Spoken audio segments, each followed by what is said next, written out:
दोस्तों आज उत्तर प्रदेश विशेष के अंतर्गत खनिज, वन्य संपदा और वन्यजीव से संबंधित जानकारी आपके साथ शेयर करने वाला हूं। दोस्तों इस वीडियो में मैंने थोड़ा सा अलग करने की कोशिश की है। इसमें मैं आपको थ्योरी के साथ साथ में कुछ ऑप्शनल क्वेश्चंस आपके साथ शेयर करूंगा। दोस्तों उम्मीद है ये वीडियो आपको अन्य वीडियो से ज़्यादा अच्छा आएगा और पसंद भी आएगा। आपके नॉलेज इसमें ज़्यादा अच्छे से बढ़ेगी। दोस्तों सबसे पहले जो खनिज है, खनिज उत्तर प्रदेश में अन्य प्रदेशों की अपेक्षा थोड़ा कम यहाँ पर खनिजों की उपलब्धता है, लेकिन यहाँ फिर भी विंध्य के शैलों में, बुंदेलखंड में या फिर हिमालय की श्रेणी के जो तराई क्षेत्र हैं, यहाँ पर आपको कुछ खनिज मिल जाएंगे। यानी कि उत्तर प्रदेश में लगभग 12 ऐसे ज़िले हैं। उत्तर प्रदेश में 12 ऐसे ज़िले हैं जहाँ पर खनिज की उपलब्धता पाई जाती है उत्तर प्रदेश में। दोस्तों अगर उत्तर प्रदेश विशेष में सबसे पहले देखें तो खनिजों की खोज के लिए 1955 में वर्ष 1955 में भूतत्व एवं खनिज कर्म निदेशालय की स्थापना की गई थी यूपी में। उसके बाद में 1974 में उत्तर प्रदेश राज्य खनिज विकास निगम की स्थापना की गई, जैसा कि आप देख सकते हैं यहाँ पर। दोस्तों प्रदेश की पहली खनिज नीति दिसंबर 1998 में घोषित की गई थी। उत्तर प्रदेश की पहली खनिज नीति दिसंबर 1998 में घोषित की गई थी, जिसमें खनिज विकास को उद्योग का दर्जा दिया गया था।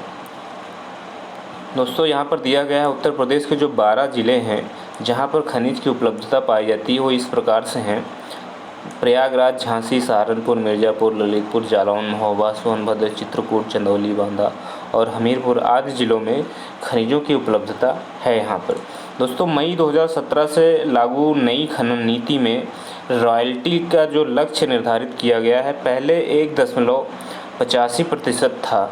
रॉयल्टी का जो लक्ष्य था, रॉयल्टी जो पहले उत्तर प्रदेश में खनन नीति में लागू की गई थी, पहले थी 1.85%, लेकिन इसे बढ़ाकर रॉयल्टी को जो है 3% कर दिया गया है।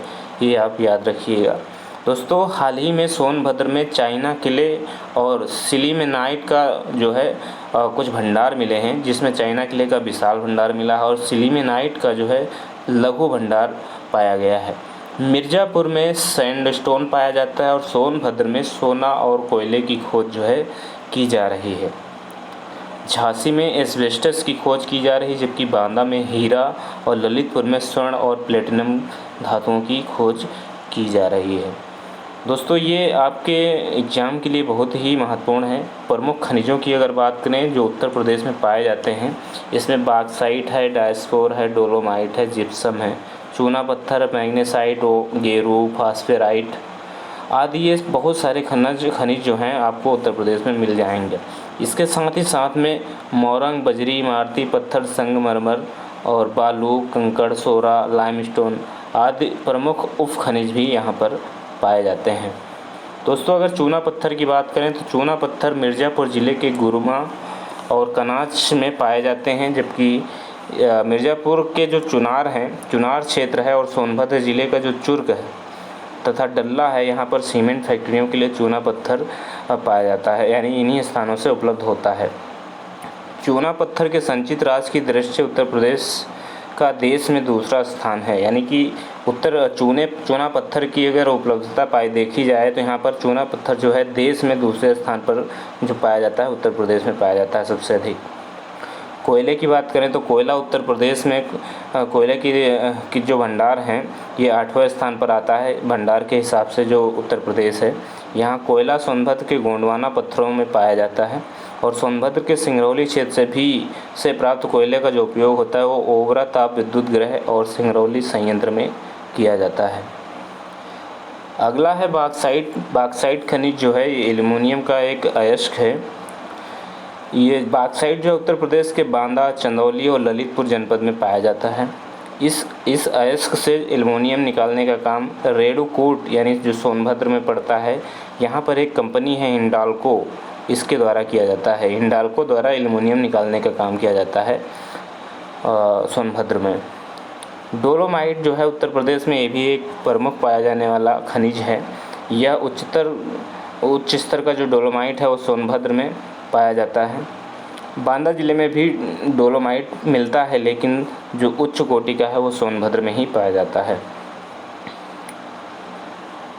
यहाँ Portland cement, plaster of Paris तथा गंधक और तेजाब के निर्माण में भी प्रयोग होता है। जो डोलोमाइट होता है वो सीमेंट में, प्लास्टर ऑफ पेरिस में और तेजाब के निर्माण में इसका उपयोग किया जाता है।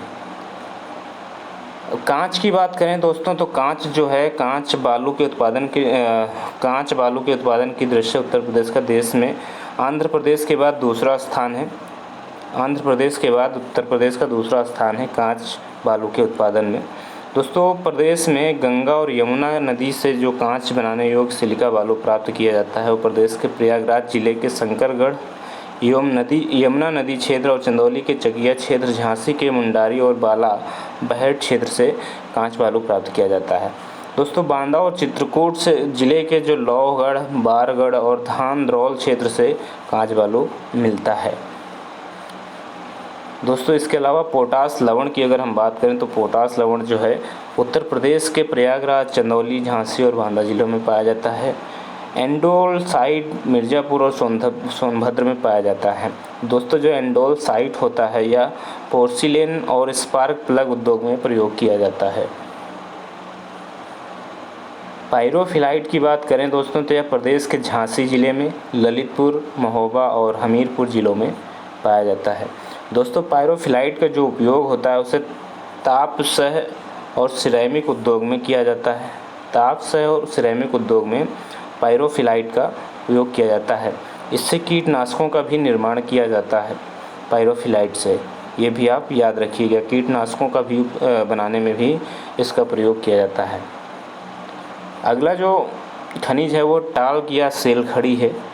टाल्क या जो सेलखड़ी है ये हमीरपुर ज़िले और झांसी ज़िले में इसके खनिज के भंडार जो हैं मिलते हैं। इसे स्टेटाइट या सोप स्टोन के नाम से भी जाना जाता है। जो सेलखड़ी है इसे स्टेटाइट या सोप स्टोन के नाम से भी जाना जाता है, इसको भी याद रखिएगा। दोस्तों इसका जो उपयोग होता है वो सौंदर्य प्रसाधन में टैल्कम पाउडर, कीटनाशक पाउडर, टेक्सटाइल तथा कागज़ आदि के निर्माण में किया जाता है। पाइराइट्स की अगर हम बात करें तो दोस्तों जो पाइराइट्स होता है वो प्रदेश के मिर्ज़ापुर ज़िले और सोनभद्र ज़िले में पर्याप्त मात्रा में पाया जाता है। चाइना किले सोनभद्र और बांदा ज़िले में पाया जाता है। अभी हाल ही में चाइना किले का विशाल भंडार भी सोनभद्र में मिला है।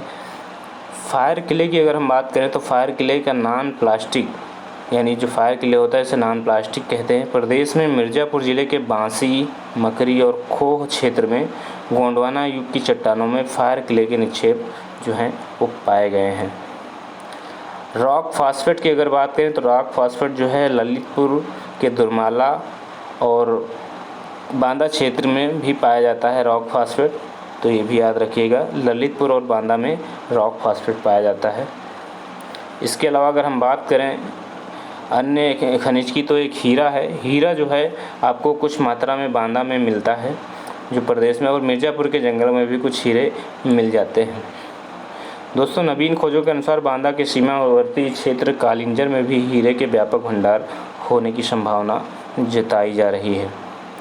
अगर सोना की बात करें यानी गोल्ड जो है प्रदेश में शारदा और रामगंगा नदी के रेतों में पाया जाता है। गोल्ड जो है उत्तर प्रदेश में शारदा और रामगंगा नदी के रेतों में पाया जाता है। नवीन खोजों के अनुसार जो देखा जाता है कि ललितपुर ज़िले के भीखमपुर क्षेत्र और सोनभद्र ज़िले के हरदी क्षेत्र में स्वर्ण खनिज की संभावना है। अभी हाल ही में कुछ दिनों पहले सोनभद्र में एक स्वर्ण का जो है भंडार भी मिला था, स्वर्ण अयस्क का, जिसमें कुछ मात्रा में स्वर्ण अयस्क मिला था। अगर तांबे की बात करें तो तांबा ललितपुर ज़िले के सोनराई क्षेत्र तथा तांबा उत्पादन का प्रमुख क्षेत्र है।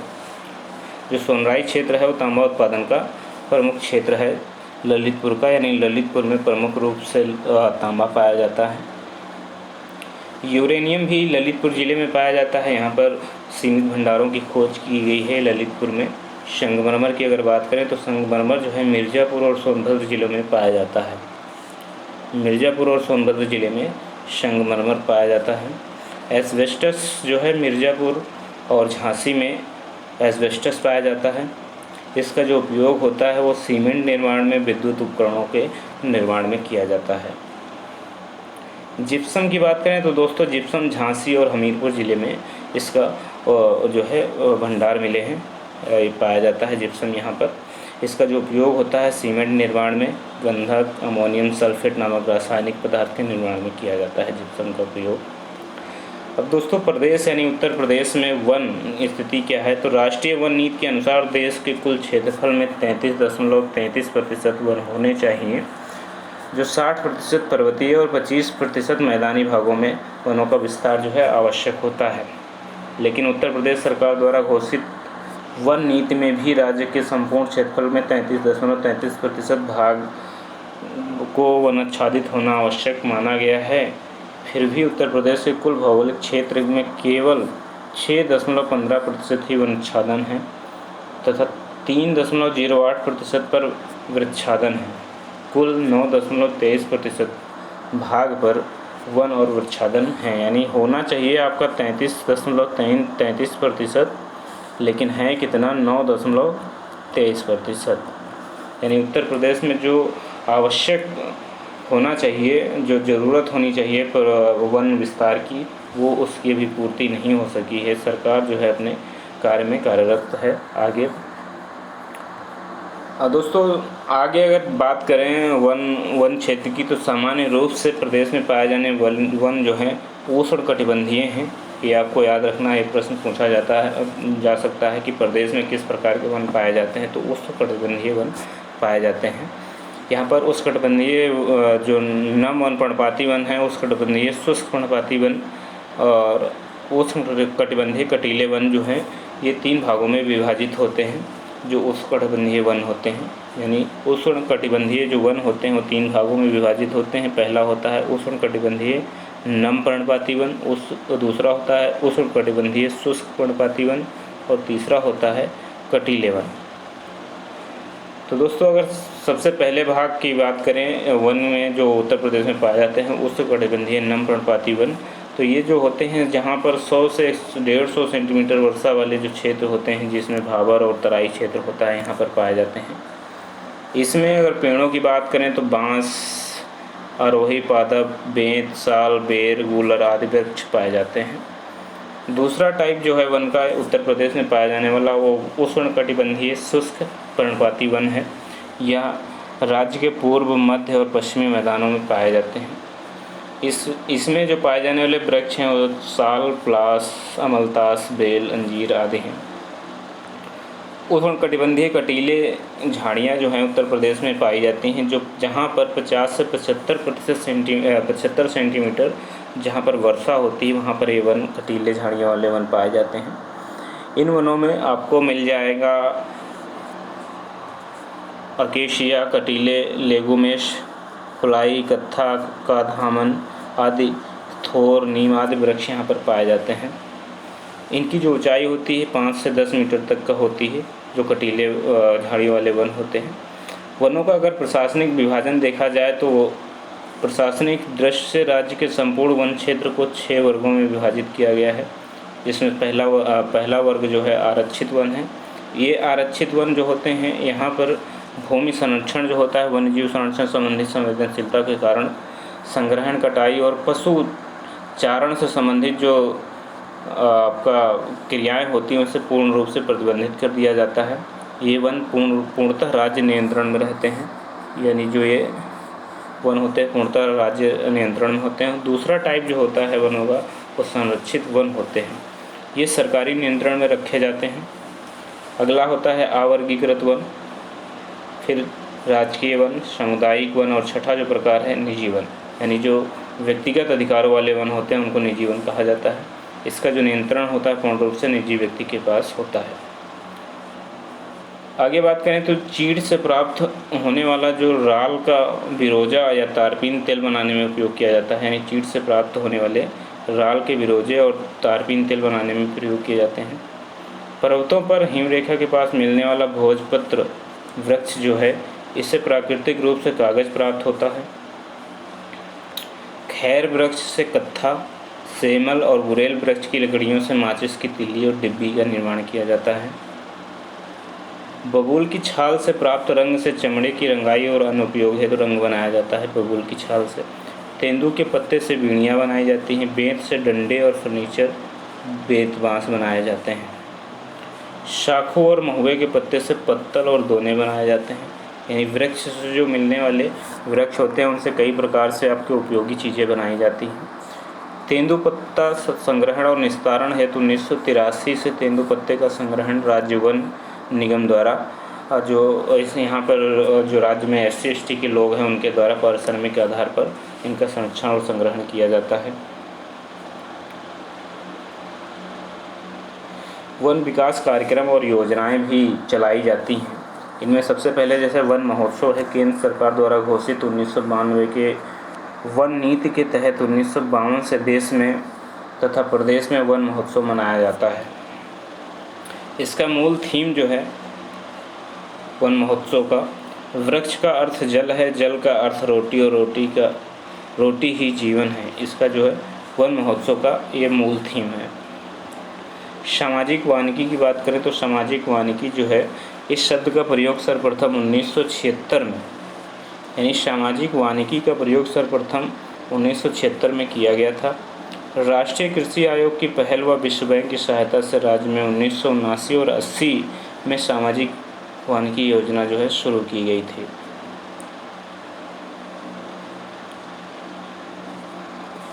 अगला देखते हैं कृषि वानिकी। कृषि वानिकी के अंतर्गत फसलोत्पादन के साथ साथ वृक्षारोपण भी किया जाता है। सामुदायिक सार्वजनिक वानिकी,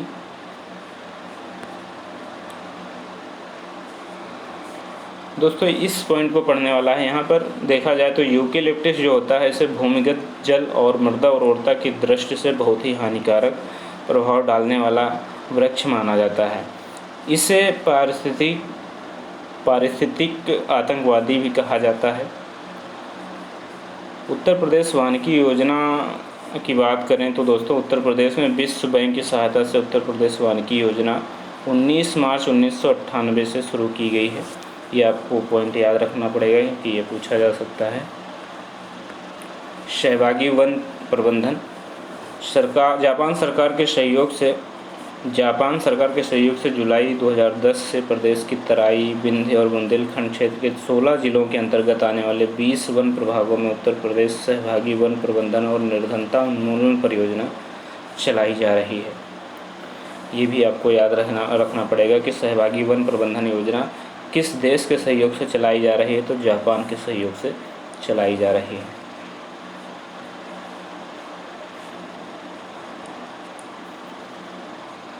इस परियोजना के तहत सोनभद्र के बेलहत्थी ग्राम को प्रदेश का पहला ग्राम वन घोषित किया गया है।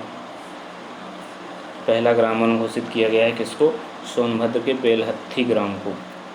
समग्र वन विकास योजना की अगर बात करें तो इसके अंतर्गत कई कार्यक्रम चलाए जा रहे हैं, जैसे औद्योगिक एवं पल्पवुड वृक्षारोपण कार्यक्रम। इसके अलावा आपको ईंधन वृक्षारोपण, सड़कों किनारे वृक्षारोपण, बीहड़ों का वनीकरण, राम गंगा घाटी क्षेत्र योजना आदि चलाए जा रहे हैं। ऑपरेशन ग्रीन जो पॉइंट है ये आपको पढ़ने योग्य है। उत्तर प्रदेश में वृक्षारोपण में वृद्धि के लिए 1 जुलाई 2001 से ऑपरेशन ग्रीन योजना शुरू की गई है।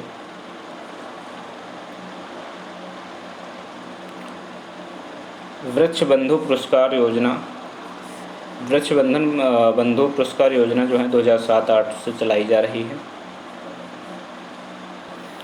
इसके अलावा दोस्तों वीर अब्दुल हमीद वन्यजीव एवं पर्यावरण संरक्षण पुरस्कार योजना भी 2012-13 से चलाई जा रही है। टोटल फॉरेस्ट कवर योजना, यह योजना जो है 2014-15 से चलाई जा रही है। हरित पट्टी विकास योजना 2012-13 से चलाई जा रही है। हरित पट्टी विकास योजना।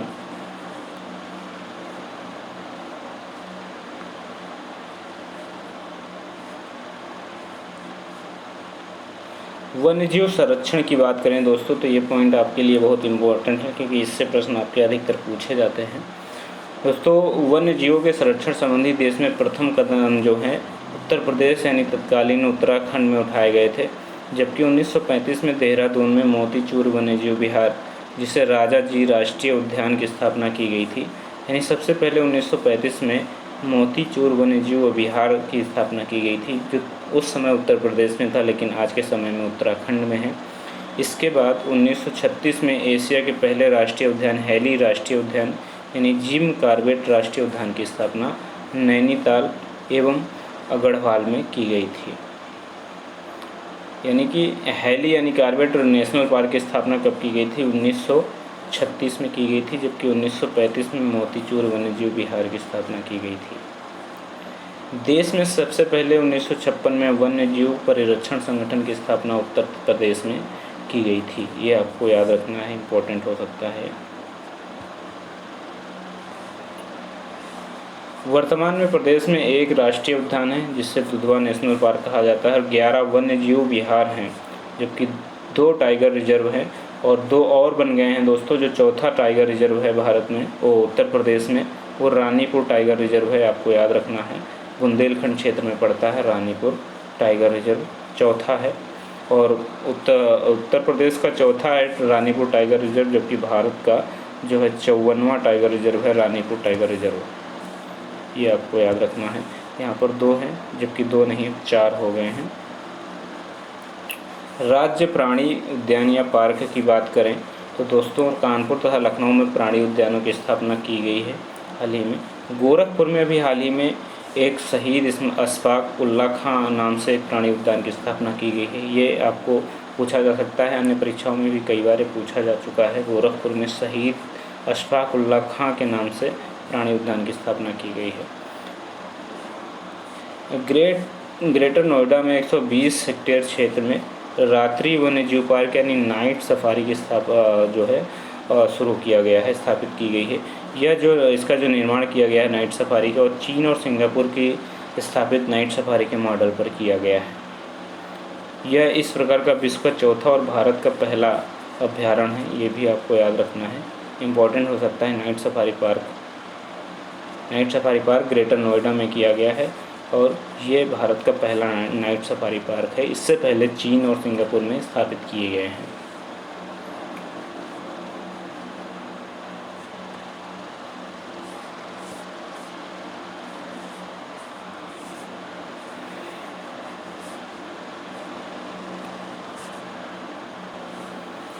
दोस्तों उत्तर प्रदेश के इकलौते राष्ट्रीय उद्यान की बात करें यानी दुधवा नेशनल पार्क की बात करें अगर, तो यह जो एकमात्र राष्ट्रीय उद्यान है उत्तर प्रदेश में लखीमपुर खीरी और पीलीभीत जिले में पाया जाता है। अगर इसके क्षेत्र की कुल बात करें तो इसका जो क्षेत्रफल है वो 490 वर्ग किलोमीटर में फैला हुआ है।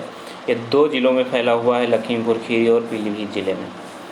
दोस्तों इसकी जो स्थापना है इसके 1968 में स्थापित दुधवा पशु विहार को 1977 में राष्ट्रीय उद्यान का स्तर जो है दिया गया था। यानी दुधवा नेशनल पार्क की स्थापना जो हुई थी उसे 1968 में दुधवा पशु विहार के रूप में स्थापित किया गया था, जिसे राष्ट्रीय उद्यान का जो दर्जा दिया गया 1977 में दिया गया।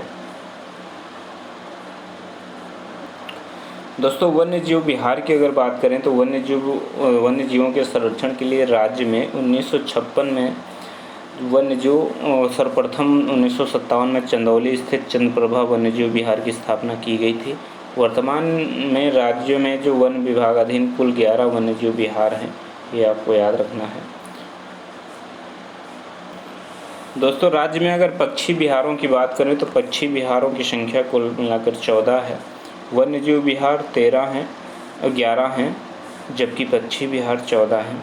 टाइगर रिजर्व की अगर हम बात करें तो दुधवा राष्ट्रीय उद्यान को प्रोजेक्ट टाइगर से 1987 में आच्छादित किया गया था और बाद में इसे किशनपुर वन्यजीव विहार और कतरनिया घाट वन्यजीव विहार क्षेत्र को भी इस टाइगर रिजर्व में अंतर्गत लाया गया था। राष्ट्रीय उद्यान जो दुधवा राष्ट्रीय उद्यान है,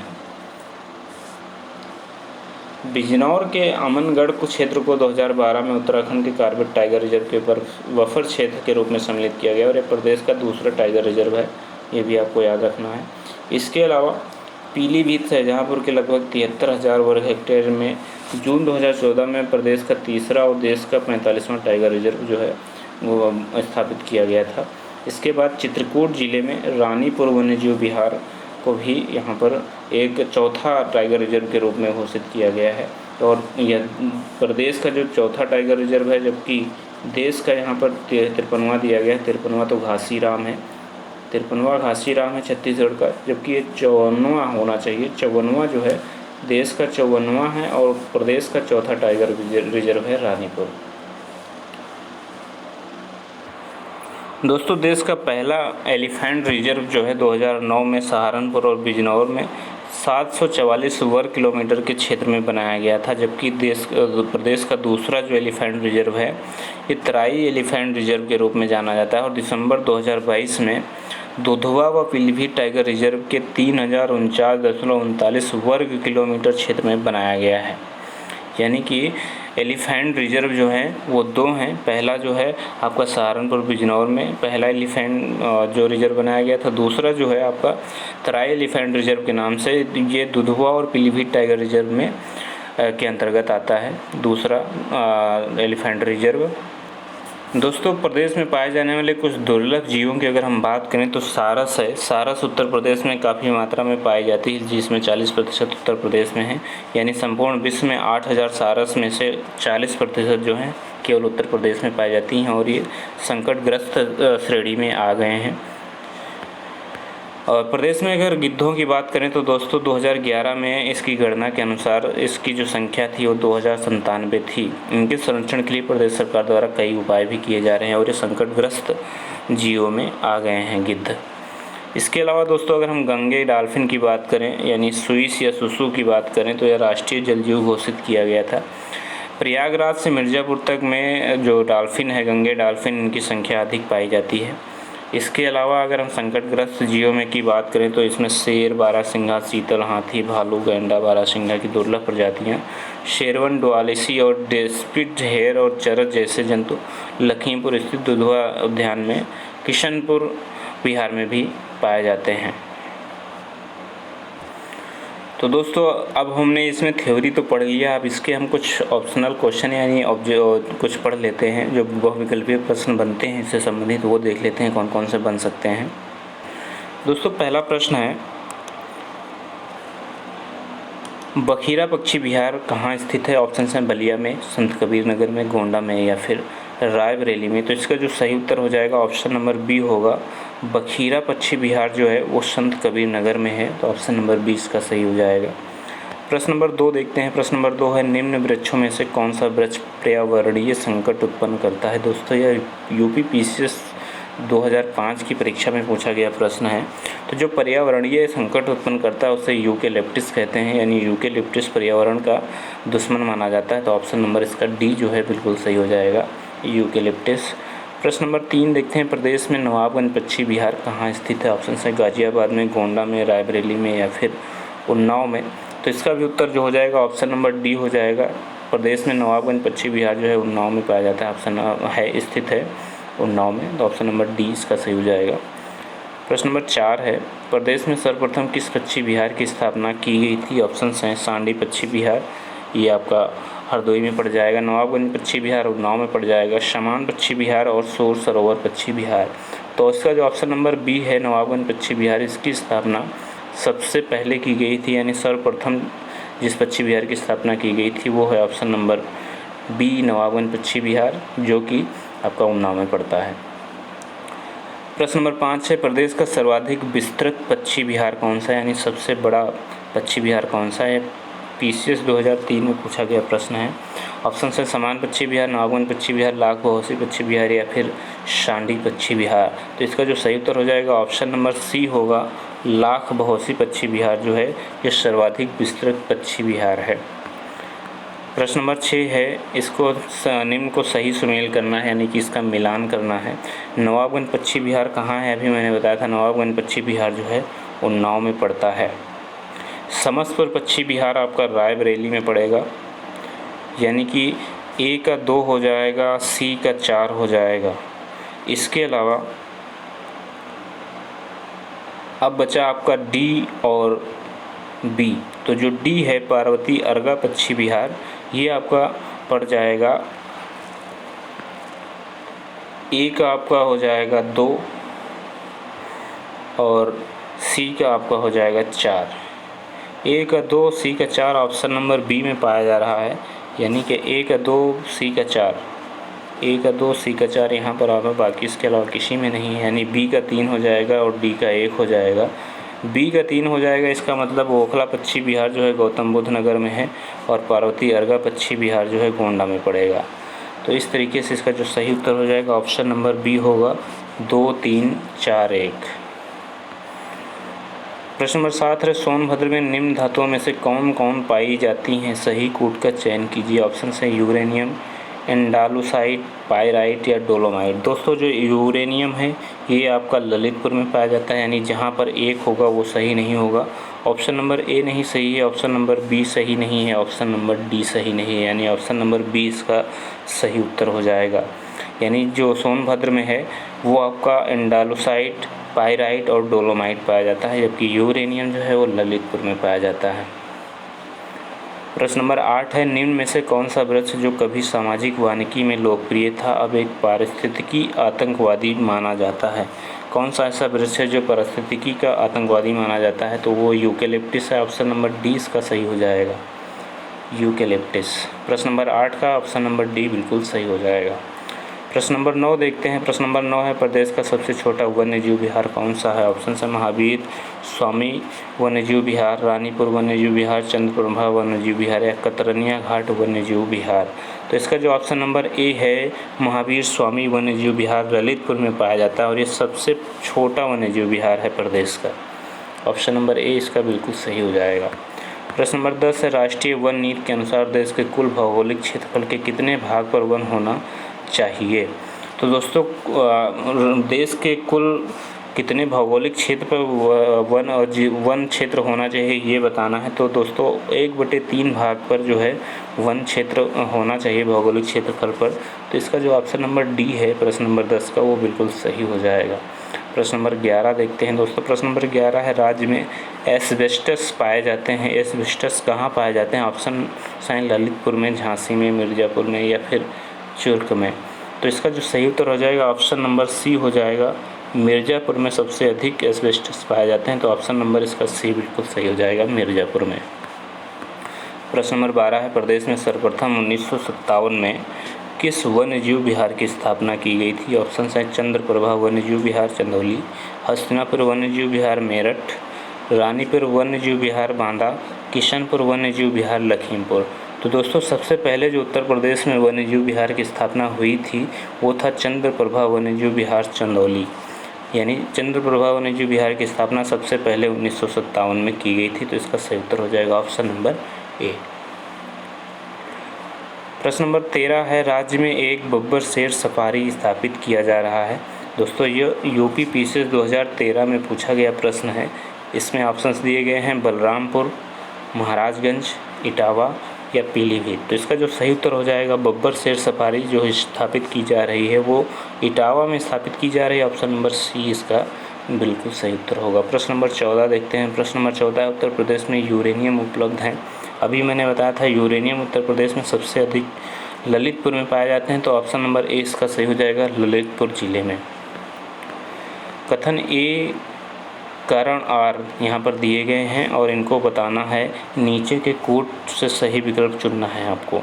कथन ए में दिया गया है वन नवीनीकरण संसाधन है, वन नवीनीकरण संसाधन है और कारण है ये पर्यावरण की गुणवत्ता को बढ़ाते हैं, यानी ये पर्यावरण की गुणवत्ता को बढ़ाते हैं वन, और ये नवीकरण का संसाधन है। तो बताना ये है क्या सही है क्या गलत है। ऑप्शन ए में दिया गया है ए और आर दोनों सही हैं, आर ए की व्याख्या करता है। ऑप्शन बी में दिया गया है ए और आर सही हैं लेकिन आर ए की व्याख्या नहीं करता है। ऑप्शन सी में दिया गया है ए सही है आर गलत है। ऑप्शन डी है ए गलत है और आर सही है। तो इसका जो सही उत्तर हो जाएगा ऑप्शन नंबर जो बी है वो बिल्कुल सही हो जाएगा। ए आर दोनों सही हैं लेकिन जो आर है वो ए की सही व्याख्या नहीं कर रहा है। तो इस तरीके से इसका सही उत्तर हो जाएगा ऑप्शन नंबर बी, ए और आर दोनों सही हैं लेकिन आर जो है ए की सही व्याख्या नहीं करता है। प्रश्न नंबर 16 है, द ऑपरेशन ग्रीन परियोजना का उत्तर प्रदेश में शुभारंभ कब हुआ था? पीसीएस मेंस 2009 में पूछा गया प्रश्न है। ऑप्शन हैं 1952 में, 1995 में, 2001 में या फिर 2005 में। तो दोस्तों द ऑपरेशन ग्रीन परियोजना का उत्तर प्रदेश में जो शुभारंभ हुआ था वो वर्ष 2001 में हुआ था। तो इसका ऑप्शन नंबर सी जो है बिल्कुल सही हो जाएगा, 2001 में। प्रश्न नंबर 17 है, उत्तर प्रदेश में कोयले के भंडार कहाँ पाए जाते हैं? ऑप्शन है विंध्य क्षेत्र में, सिंगरौली क्षेत्र में, बुंदेलखंड क्षेत्र में या फिर उपरोक्त सभी में। तो इसका जो सही उत्तर हो जाएगा ऑप्शन नंबर बी होगा, सिंगरौली क्षेत्र में। सिंगरौली क्षेत्र में जो है ये आपका सोनभद्र ज़िले में पड़ेगा। यहाँ पर आपको कोयले के भंडार पर्याप्त मात्रा में मिल जाएंगे। प्रश्न नंबर 18 है, सुमेलित कर सही उत्तर चुनें। यहाँ पर मिलान करना है। कुछ ज़िलों के नाम दिए गए हैं यहाँ पे, और इससे आपको जो खनिज जिस ज़िले में पाए जाते हैं उसको उसके साथ मिलाना है। जैसे सोनभद्र, प्रयागराज, ललितपुर और मिर्ज़ापुर। दोस्तों सोनभद्र जो है ऑप्शन नंबर ए जो है इसका जो सही उत्तर होगा सोनभद्र का वो हो जाएगा चूना पत्थर, यानी सोनभद्र में चूना पत्थर पाया जाता है। उसके बाद में बी जो है वो आपका मिल जाएगा तांबा के साथ, यानी तांबा जो है आपका प्रयागराज में मिल जाएगा। ललितपुर यानी सी का जो ऑप्शन होगा, सॉरी जो प्रयागराज नहीं होगा इसका, प्रयागराज में आपको शीशे वाली बालू यानी ग्लास सैंड मिल जाएगी, और ललितपुर में आपको तांबा मिल जाएगा। तांबा जो है ललितपुर में मिल जाएगा, और मिर्ज़ापुर में नॉन प्लास्टिक फायर क्ले मिल जाएगा। नॉन प्लास्टिक फायर क्ले जो है मिल जाएगा, यानी कि ऑप्शन नंबर ए का मिलान हो जाएगा 4 से, बी का मिलान हो जाएगा 3 से, यानी कि यहाँ पर आप लिखेंगे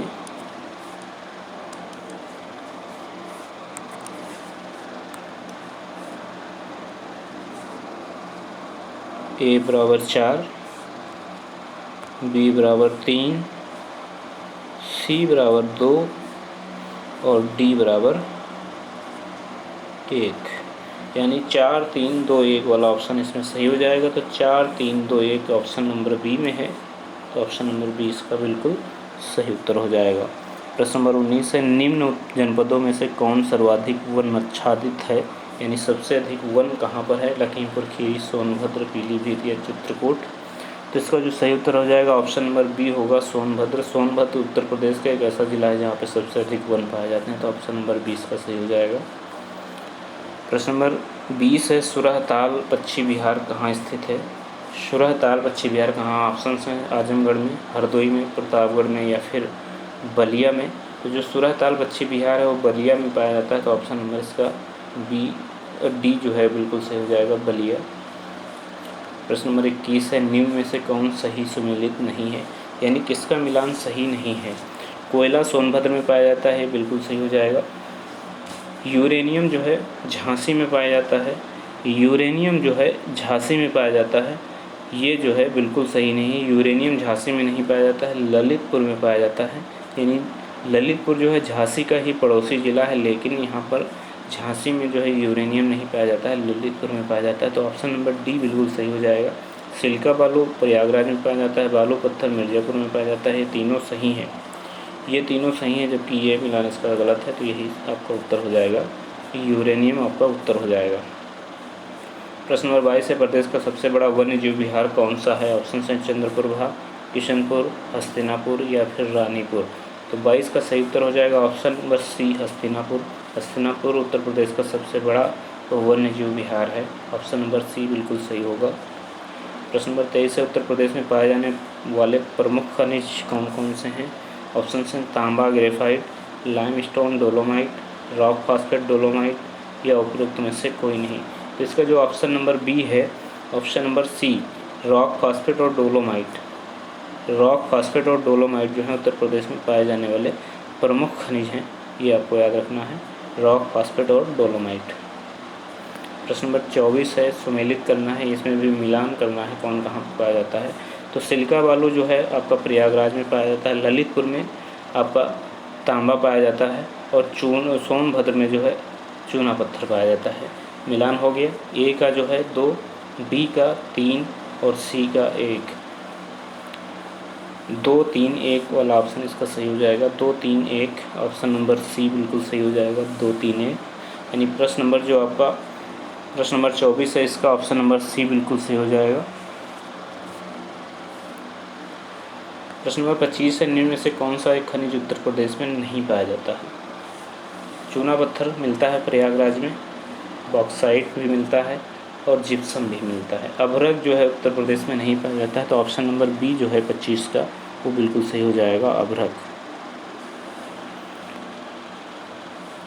प्रश्न नंबर 26 है, निम्न में से यूरेनियम कहाँ मिलता है? ऑप्शन हैं झांसी में, मिर्ज़ापुर में, ललितपुर में या फिर हमीरपुर में। तो यूरेनियम जो है ललितपुर में मात्र मिलता है, तो इसका सही उत्तर हो जाएगा ऑप्शन नंबर सी, ललितपुर में।